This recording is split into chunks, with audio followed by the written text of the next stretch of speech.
Hi, I am Alaina and we're at my home base in Granby, Colorado in the Innsbruck neighborhood. From a business owner perspective, I'm not a wealthy business owner. I don't have the means to go out and buy cabins and house my employees. I just simply don't have enough money or I don't make enough revenue from my business to be able to do that, where some other business owners are able to do that. But what I think is super important here, and where business owners can collectively almost crowdsource, or it shouldn't be the wealthy business owners can provide housing. It should be every business owner should have access to adequate housing to be able to house staff to serve all of the tourism. So it doesn't matter if you're working lifts at the resort, if you're serving cocktails, at Dino's, or if you're your housekeeping and maintenance for the short-term rental and hotel industry. We will all be impacted if these people don't have homes. And then, what's going to happen if housekeepers just decide that they can't live here anymore and tourists come to dirty homes? How is that going to affect the economy? How's that going to affect our reputation? Or they come and their home's not clean until 6 p.m. and so housekeeping companies will say, go to the Brick House 40, $75 worth of drinks on us, and they have a horrible experience there because they just don't have the staff to be able, to handle a packed restaurant, and so that experience becomes less than ideal as well for the tourist. Then these tourists are going to go back, and we live in a rating world, and we're going to start to see really bad ratings. My place wasn't cleaned when I arrived, so I was forced to leave. I go to a restaurant and service was horrible, and they said it was because there were no workers.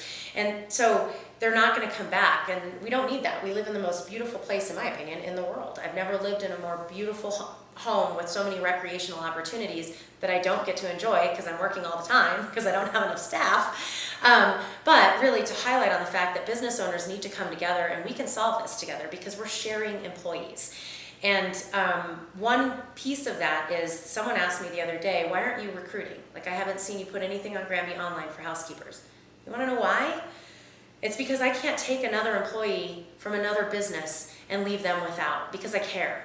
And so it's the same thing with housing. We need to take a community business approach to say, hey, my housekeeper works at your restaurant at night, or this housekeeper works laundry during the day and cleans home for just playing house on the weekends.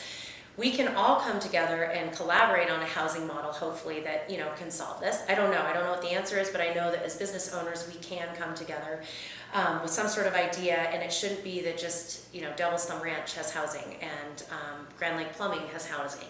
Just Plain House should have access to affordable housing to be able to put people in spots, because we deserve to have workers here as well. And deep pockets shouldn't be a differentiator between whether or not I can house employees and somebody else can't, or vice versa. And then, so my other group I think is important is our local government. And there's so much animosity also, just like the homeowners, that we're going to blame commissioners and we're going to blame town managers and mayors. They want this just as bad as we do.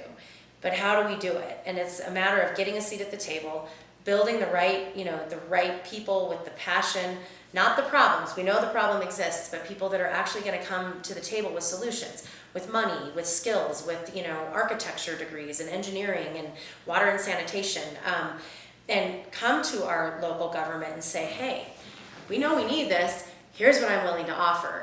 So let's let the government step in, and they'll support it, but they need to know that we're not just going to come with complaints and no solutions. Let's build the solutions. So we need to bring the right people to the table and finally get this thing groundbreaking and get it underway.